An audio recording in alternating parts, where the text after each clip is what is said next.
Hola gente de YouTube, bienvenidos a este gran canal de la nación del rock colombiano. En este video les presento la canción titulada No Más Clases del grupo Paranoicos Neuróticos Esquizofrénicos, puro punk de Medellín de la década de los 80s. Así que bienvenidos todos y pónganse cómodos, gente amante del rock, Colombia. Aquí vamos, rueda intro.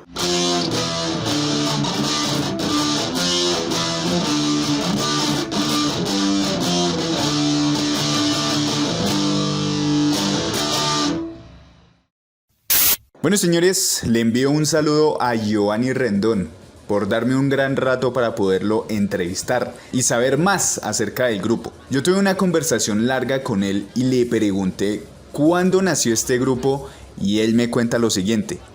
Pongan cuidado que tiene buena historia y me explica varias cosas como por ejemplo el nombre del grupo y anécdotas de aquella época.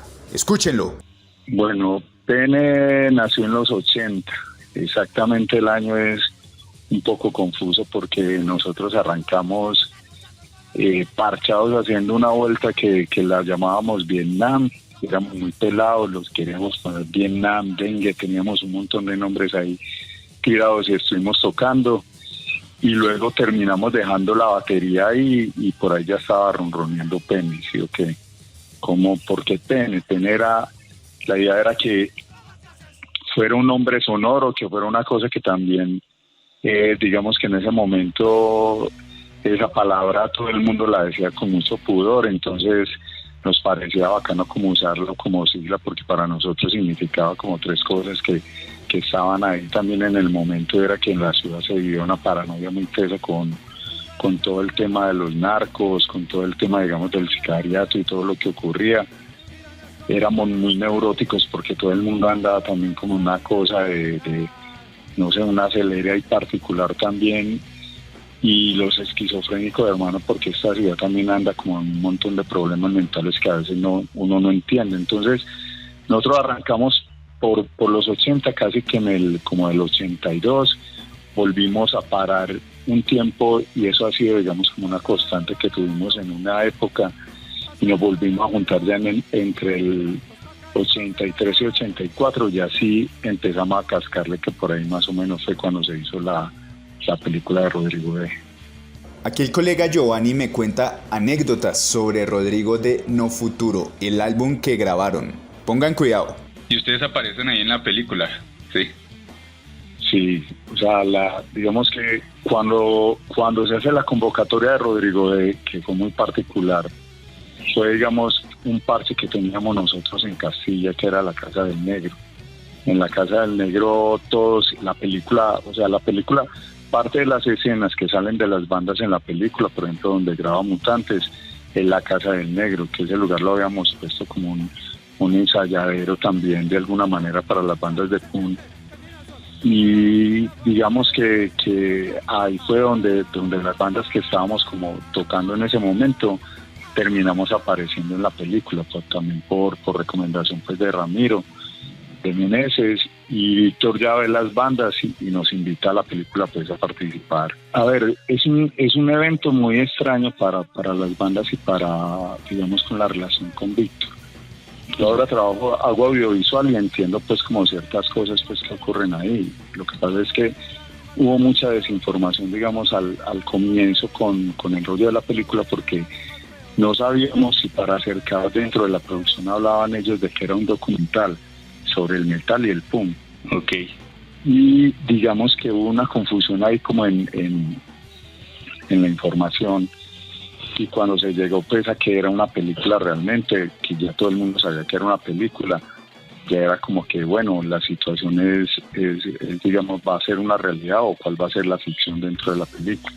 Entonces digamos que esa relación entre sicariato y punk fue, digamos, una cosa que a todos nos tocó sortear, porque realmente los manes que se habían vuelto sicarios, weón, la mayoría era gente que le gustaba el chucuchuco. A nosotros antes todo lo contrario, el punto fue lo que nos sacó de toda esa, digamos, todo lo que buscaba el narcotráfico, que era, marica, tener motos, tener digamos, plata. Pues nosotros lo que menos nos importaba era involucrarnos con ese asunto del consumo. Sí. Pero fue afortunado también porque si Víctor no aparece, de alguna manera todo ese material que se hizo en los 80 no hubiera aparecido. Entonces ahí es donde la primera prueba que hacen ellos, digamos, dentro de la película para grabar, fue la de poner a grabar la banda, las bandas que ahí grabamos, Pichurri, Anarquía, NM, estuvieron bandas pues que incluso no aparecieron, Peces y Mutantes, que cuando eso eran dos bandas, y ahí fue como dándose como otra vuelta, ¿sí me entendés? Sí, claro. Entonces ahí, a partir de ahí, digamos que surgió como un encontronazo, porque Víctor también, cuando ya evoluciona, digamos, la película se demoró como 2 o 3 años en editarse. El cuento del sicariato se pone mucho más fuerte y la ciudad entra también más en conflicto, entonces hay un montón de casos ahí que dice uno, la gente empezó a relacionar punk con sicariato, y eso fue muy aburridor pues también, porque nosotros guerreándonos acá para poder tocar en cualquier lugar, en cualquier terraza, porque nosotros no escatimábamos lugares, sino que lo que buscábamos era poder fortalecer la escena en ese momento. Claro. Y de alguna manera la película parecía que se fuera como en contra de nosotros. Y ahora, extrañamente, después de un tiempo, la película vuelve y aparece, empieza a aparecer, a mantenerse como el rum rum del disco, porque el disco incluso es muy loco, porque, marica, como es que el disco realmente no tiene éxito de venta en el momento de la película, pero los que lo guardaron y quedaron con el original, en este momento es un objeto de culto para más de un coleccionista, ¿sí me entendés? Sí. Por ejemplo, también hay otro lío, y es que ese disco lo han vuelto a sacar, lo han reeditado, y pues huevón, si fueran copias piratas, qué chimba, pero en realidad lo ha editado algunas disqueras que vos no le puedes hacer el seguimiento para encontrar quién es el que tiene eso. Entonces, por ejemplo, nosotros también en términos de derechos de autor, o sea, nunca tuvimos como digamos, realmente como un reconocimiento. El reconocimiento se ha dado es por la gente, y ahí también entra otro tropel con Víctor, porque finalmente la película y el disco siguen rodando y muchas de las bandas nunca hemos tenido nada. Hay bandas que se han desintegrado con gente que realmente ha quedado mal y todo eso, entonces se queda uno como Piedro con todo el cuento que tiene que ver con la película por ahí. Si vos buscas en internet, ni peso, huevón, te puedes encontrar copias de más de $100 a veces con los discos.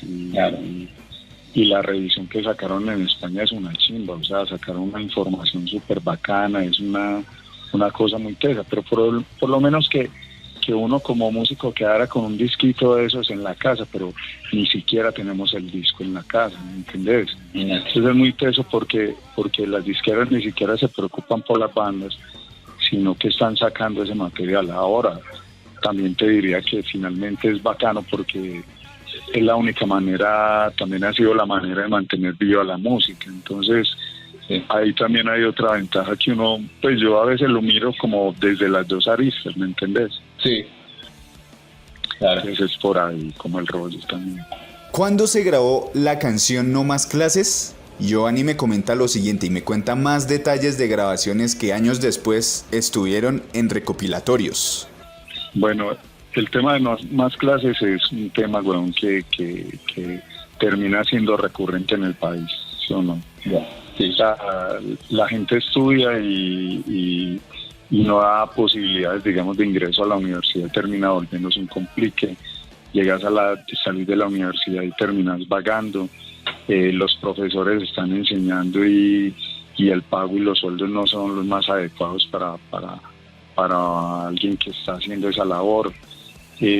O sea, hay una cantidad de elementos que empiezan como a metérsele a uno en la cabeza. Entonces Julio, que es el compositor del tema, nosotros terminamos hablando como madre, ¿qué vas a hacer? En esa época éramos unos adolescentes que, bueno, madre, ¿qué vas a sacar? ¿Para dónde te vas? Las soluciones nuestras, hermanos. Entonces el rollo, huevón, es que la canción termina naciendo como de las necesidades que estábamos teniendo nosotros también, digamos, dentro de lo que nos estaba ocurriendo, ¿sí me entendés? Sí. Entonces, el país de alguna manera en ese sentido no ha cambiado mucho, y yo creo que por ahí es donde la historia cobra fuerza. Entonces, partiendo de eso, y de ahí es donde estamos nosotros también como de alguna manera dejando como parte de ese legado que termina siendo, huevón, es muy tenaz que la historia de un país que debería estar construida a partir de la educación termina siendo la historia de un país que la misma educación es la que termina cayendo en contra de la gente, ¿sí me entendés? Claro. Entonces ahí estábamos nosotros como tratando como de encontrar ese punto también, y era como el punto de quiebre digamos de la adolescencia, de esa etapa de adultez también, ¿sí me entendés? Sí. Entonces es muy interesante porque a veces la gente también le dice, marica, pero ¿por qué siguen cantando no más clases? Y yo digo, marica, es que vos crees que el salario de los profesores es el adecuado, vos crees que realmente la formación que se está dando es la más indicada también para que la gente tenga,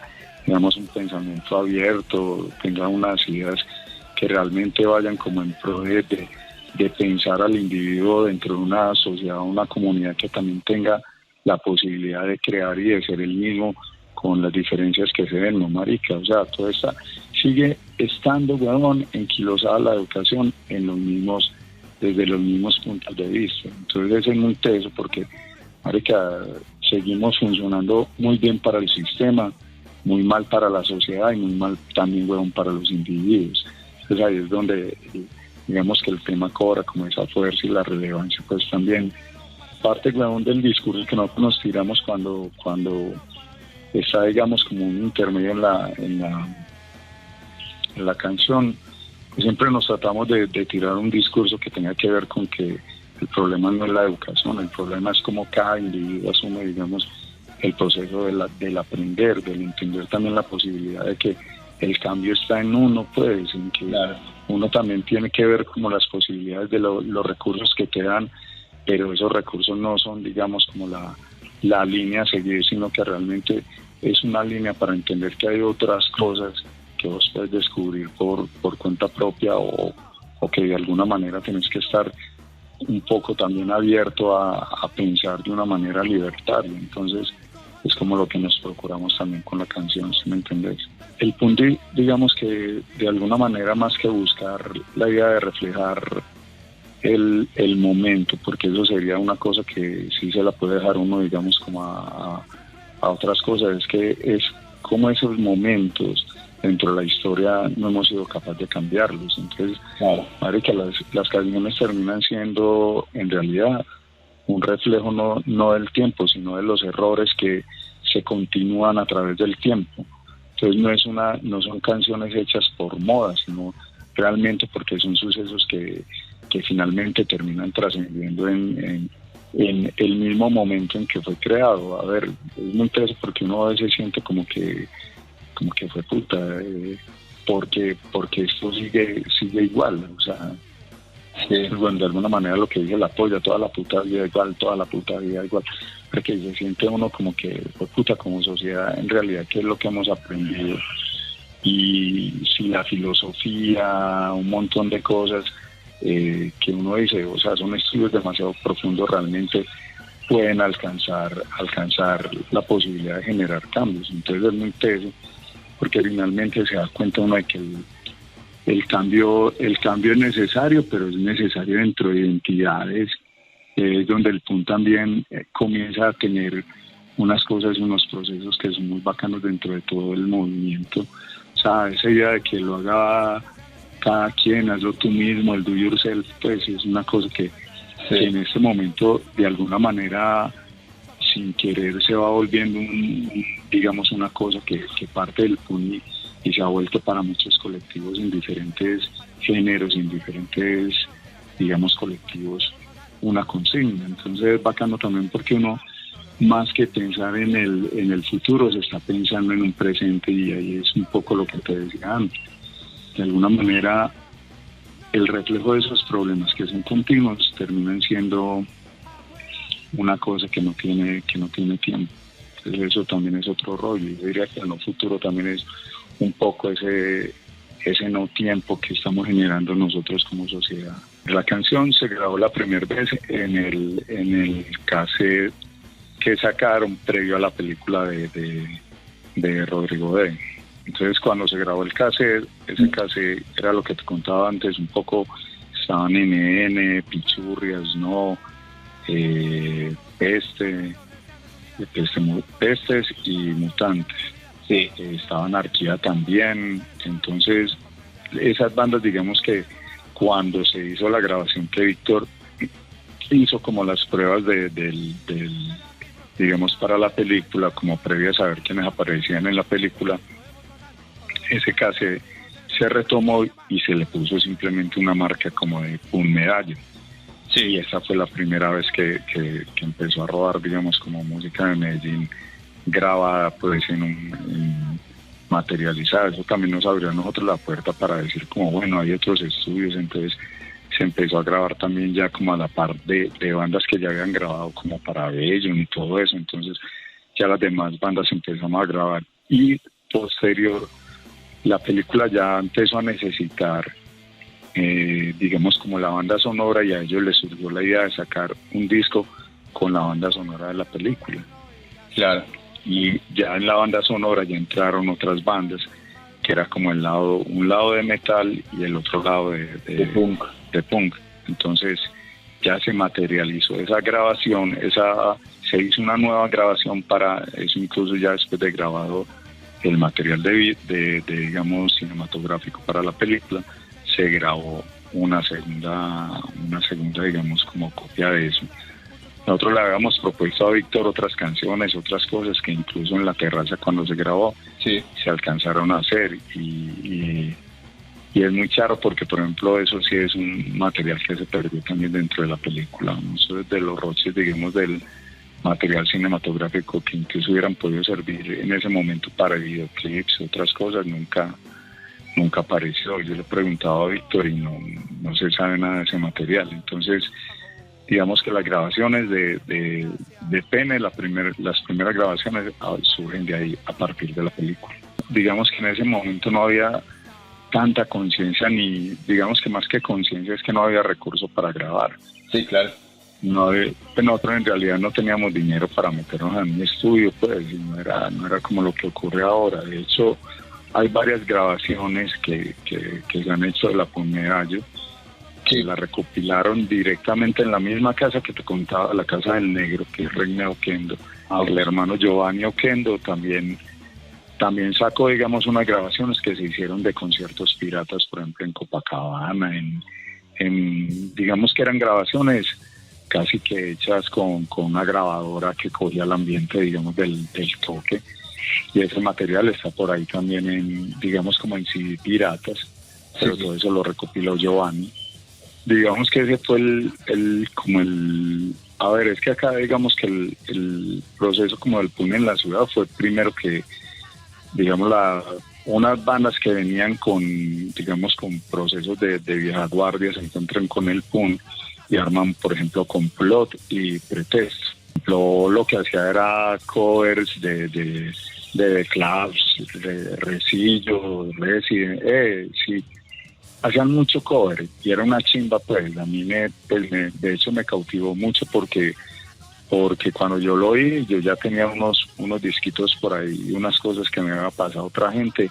Entonces, digamos, cuando ya empieza un medallo, digamos que era realmente un punk que se originaba, era como ya realmente de los estratos más pobres, porque digamos que esa gente venía ya con un recurso muy distinto, digamos, al que nosotros iniciamos con la Punk Medallo. Cuando arranca la Punk Medallo, éramos bandas de Castilla, de Manrique, de los lugares donde, digamos, más pobres de Medellín, ¿no? Eran simplemente los barrios normales, y ahí empieza a cobrar mucha fuerza, digamos, como la escena musical también en ese momento, digamos, que socialmente, pues, la ciudad siempre ha tenido mucha convulsión. Entonces, claro, era un montón de desarraigados, hermano, de todo, del colegio, de la religión, de la cultura, de todo lo que ocurría. Entonces, la única familia disfuncional que era cercana a uno para poder construir, digamos, como su propia identidad y su individualidad era el punk, y ahí surge como todo ese cuento. Entonces, partiendo de ahí, es que es bacano lo que hace Víctor, porque al Víctor grabar, digamos, ese clase, lo que hace es que de alguna manera ese mundo de marginación que había en Medellín se hace también muy visible para otros procesos que aún no se iniciaban en la ciudad. Por ejemplo, antes de eso, Huevón no era como ahora que hay tanta posibilidad de festivales, no se veía el rock como digamos como una cultura, sino que se veía era como realmente como gente que estaba en contra de todo, y en realidad lo estábamos, pero no era una cosa que se viera como algo consciente, como una creación realmente particular o como una esencia, digamos, de ciudad. Lo que nosotros nos fuimos ganando con todo eso que hicimos fue realmente crear, ir abriendo como rompiendo esa brecha más bien, para que esa brecha de alguna manera generara que el rock se volviera, siempre será una contracultura, pero que se viera esa contracultura realmente como parte, digamos, de lo que somos como sociedad en un país latinoamericano. Yo le pregunté a Giovanni cómo fue la difusión en aquella época. Nula, hermano. En realidad lo que ocurre era que o sea, la única, y que uno, es como la preocupación que por ejemplo siente uno ahora con lo mediático, es que ahora lo mediático está tan abierto que la difusión pareciera que está abierta, que pueda llegar a cualquier lugar, y posiblemente así lo es. La verdad es que en ese momento la difusión se hacía, la única difusión que se lograba hacer era un poco en radio y algunos artículos de prensa que salían, que generalmente, más que ir en pro, generalmente iban a ir en contra. Lo otro es que las universidades también, de alguna manera, con la preocupación social de armar tesis, mucha gente armó tesis alrededor del movimiento PUN de Medellín, porque veían que realmente iba a haber como se estaba generando una cuota muy diferente a esa contraposición que había entre la opulencia, digamos, de la sociedad que había acá en Medellín, tan pacata y metida, digamos, como en todo su rollo social, pues de alta alcurnia, frente a lo que pasaba en los barrios populares, que ya terminaba siendo el tema digamos, de hacia dónde íbamos o qué camino cogíamos, que terminaba siendo o el sicariato para ganar plata, o heredar, digamos, que ahí también tiene un poco lo que hay en No Más Clases, o heredar, digamos, la profesión de tu padre y ver si de pronto te metía en la empresa o terminaba siendo zapatero, pintor. Y la otra también era como buscar una identidad, que ahí es donde te digo yo que los punteros y los metaleros terminamos encontrando una identidad a partir de la música que nos permitía expresarnos.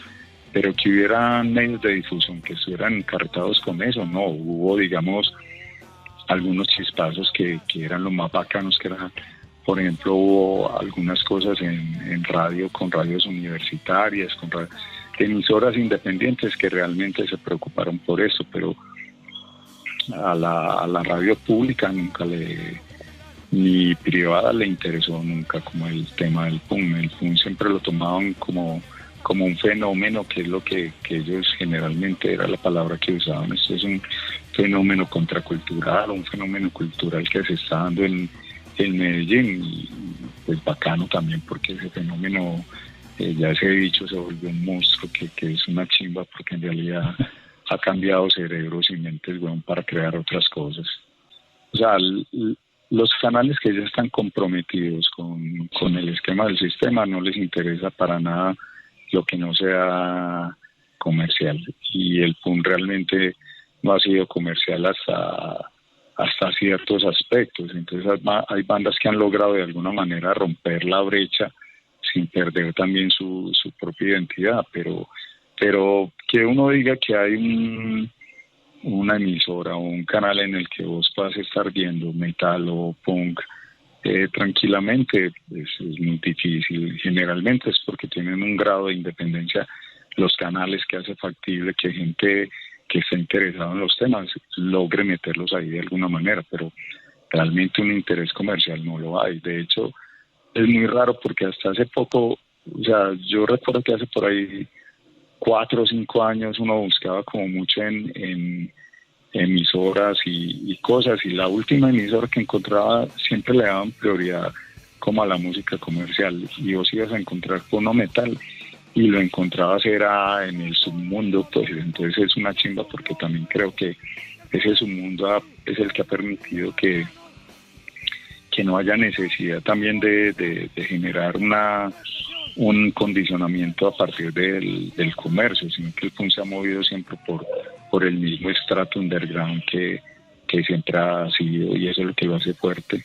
Donde el punk se ponga a meterse en todos los estratos comerciales, termina perdiéndose, como todo lo que pasa con el comercio, termina absorto ahí en un montón, en esa burbuja que solamente es cuánto logras facturar con lo que creas, no qué es lo que creas para generar conciencia. Entonces ahí es otra contradicción muy tesa, pues que con la que tiene que pelear, digamos, el punk, el mercado y los medios. ¿Cuál ha sido la influencia musical del grupo? Giovanni me cuenta. A ver, yo creo que el sonido, digamos, de Pene es como una mezcla de momentos. Okay. Creo que Pene tiene que ver un poco también, no mucho, con el hard rock o la vieja guardia que estábamos escuchando en ese momento, sí, mezclado con la rapidez y de alguna manera, lo elemental del punk que también nos iba llegando, aunque a veces uno llama elemental a cosas que creería uno que son muy básicas, pero no lo son. Por ejemplo, yo podría decir que nosotros en Ramiro Meneses nos decía a nosotros, marica, es muy raro cómo esas bandas que comenzaron el punk acá tienen una influencia tan rara de ese hard rock, y vos te pones a ver y hay mucho rock and roll de ese viejo, entonces a veces suena como un poquito metal o raro, uno no logra identificar eso porque tiene esas raíces, y es que nosotros venimos de ahí del rock, de ese rock de viejo, pues diría yo, la vieja guardia. Pero nosotros, por ejemplo, mucha influencia tenemos de los Dead Kennedys, tenemos mucha influencia de digamos, de Uka Subs, de Chavo Zuka o Chavo UK, pues porque nosotros siempre seguimos diciendo Uka o a Damne, o de Dem le seguimos diciendo Damne, ese tipo de bandas, ¿sí me entendés? Sí. Entonces es digamos como una fusión entre un poco ese hardcore y esas otras cosas que se iban dando. Entonces también, por ejemplo, hay mucho de Siniestro Total, hay mucho, digamos, de hasta también, yo diría que esas primeras bandas tuvieron mucho que ver, así tuvieran ese rock and roll, pero nosotros en el sonido, al estar siendo tan chatarrudo acá, terminó siendo muy estridente y con unos sonidos muy particulares de las primeras guitarras, que aquí no había quien ecualizara guitarras. Entonces, claro, las influencias van por ahí, un poco realmente de hard rock y punk, de hard rock y ese punk, digamos, de los primeros comienzos. Hay mucho de Clash, hay mucho de Pistol, pero también la llegada de bandas como Casups o Chao Zuka, pues maricas, ese sonido sucio que había ahí, Gibby, Kennedy, marica, yo creo que nosotros tenemos mucho de los Kennedys también en algunas cosas. Por ejemplo, esa movida, en realidad para nosotros la movida también, es que es un rollo, porque por ejemplo esa movida que hubo en el País Vasco, sí, más que por ejemplo que Scorbuto, a nosotros sí nos influenciaba, por ejemplo, mucho RIP para mí es una de esas bandas que también tienen mucho que ver con el sonido que nosotros estamos haciendo. RIP, un poco también como, a ver, es que hay bandas como TDK que la gente casi no ha escuchado, otras pues yo te menciono como las más comunes, pero por ejemplo, cuando empezó a llegar ese bloque ya más digamos como incluso algunas cosas como el bloque soviético en esa época, como VR o Ratus, ya empezó a formarse una cosa muy fuerte. En ese momento hay una cantidad de pelados que están haciendo música, sí, y cuando los escuchas te das cuenta que es gente muy valiosa haciendo o mostrando, digamos, la problemática de la ciudad como desde el punto de vista muy parecido incluso al de nosotros. Medellín, yo creo que tiene unas oleadas de violencia tan tenaces que cuando vas viendo y hay tanta desigualdad, y hay tantos problemas y tantas dificultades para conseguir recursos que mucha gente termina digamos, encontrando el PUN como un referente para seguir contando cosas. Cuando vos te pones a mirar lo que está pasando ahora, por ejemplo, en la nororiental, que ellos le dicen la gonorriental, marica, te estás encontrando que los pelados están tratando de expresar todo lo que sienten a través de la música, más que crear una música que vos digas, o sea, esto va a ser el cambio a la alternativa, no sé qué, no, es que la alternativa es contar lo que estamos viviendo y eso no ha cambiado con el PUN. Entonces, bueno, lo que uno ve ahí en el PUN siempre no va a ser, digamos, la excelencia musical, sino su excelentísima mierda tratando de expresar lo peor de lo que estás viviendo y decirlo de la manera más clara y cruda que la puedas decir, sin entender. No está buscando una poética particular, sino que la poética está, digamos, como en el desastre que se ha creado en la propia cotidianidad. Entonces, eso termina siendo como una convulsión que realmente lleva a hacer una creación absolutamente honesta. Eso es lo que ocurre con el PUN. Aquí el gran Giovanni nos comenta sus anécdotas con el grupo. Pues, hermano, lo que pasa es que nosotros, digamos que hay muchas cosas que nos han pasado, pues, ¿no? Generalmente cuando le hacen esa pregunta de qué anécdotas tiene, uno termina como bloqueado, ¿sí me entiendes?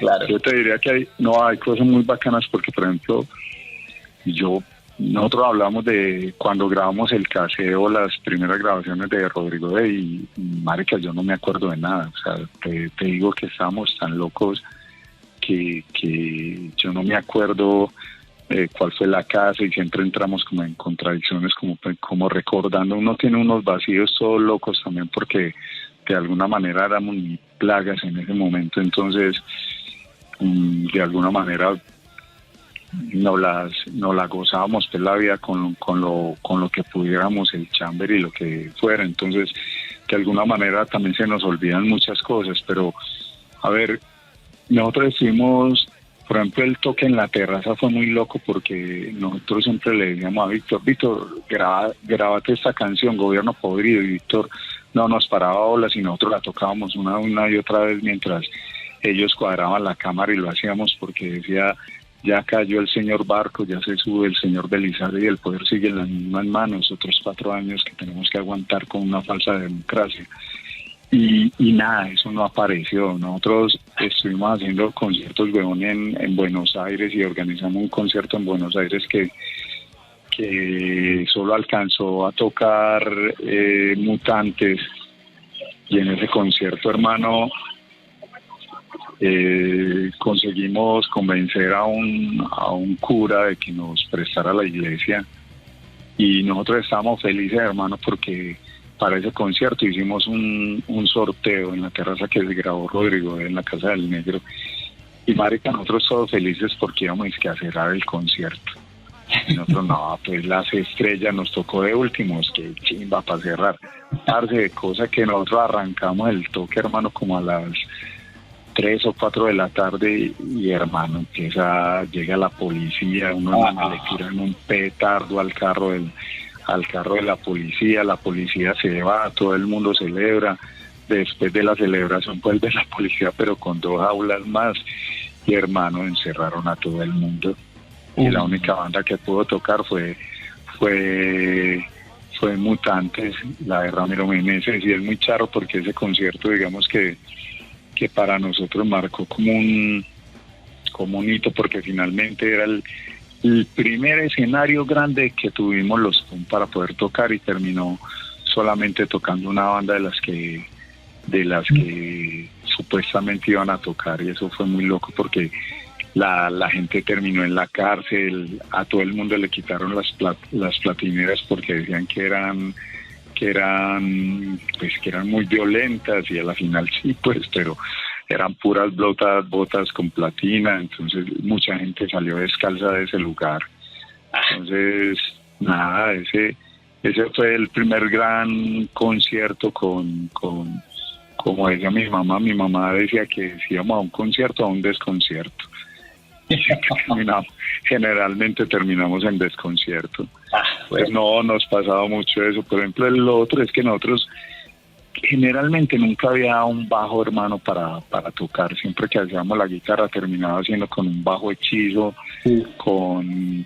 con micrófonos malos, eso el sonido era repelle, los bajos aquí siempre eran malos, entonces uno tocaba.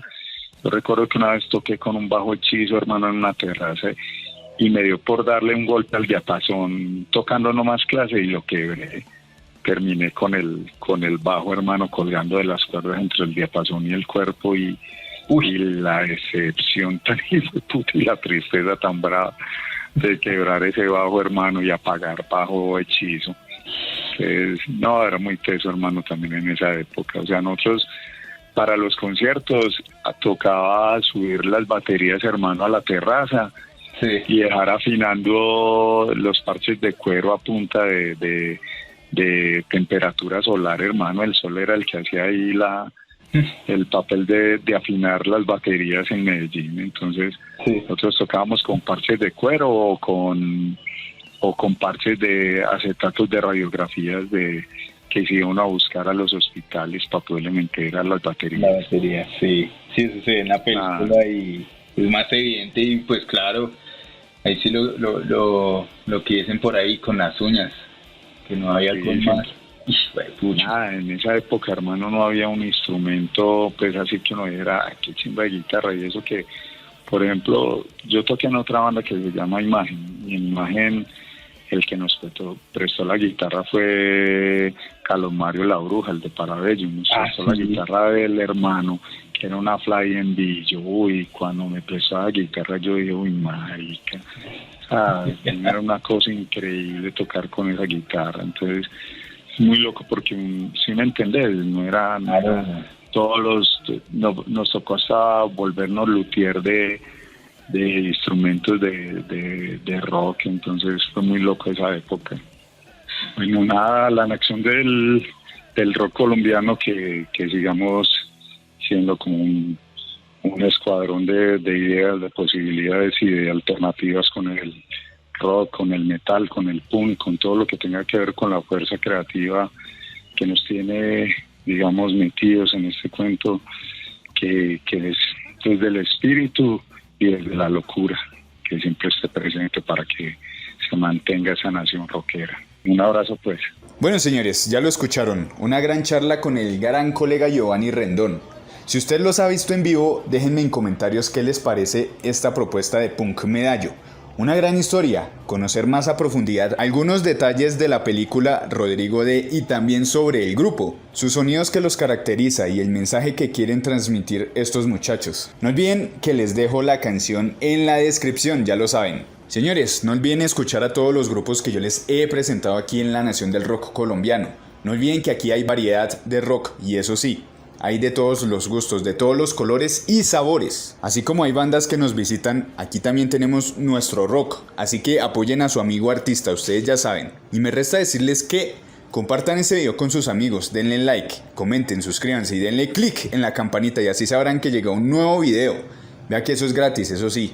Les dejo las redes de la Nación del Rock Colombiano en Facebook, Twitter e Instagram.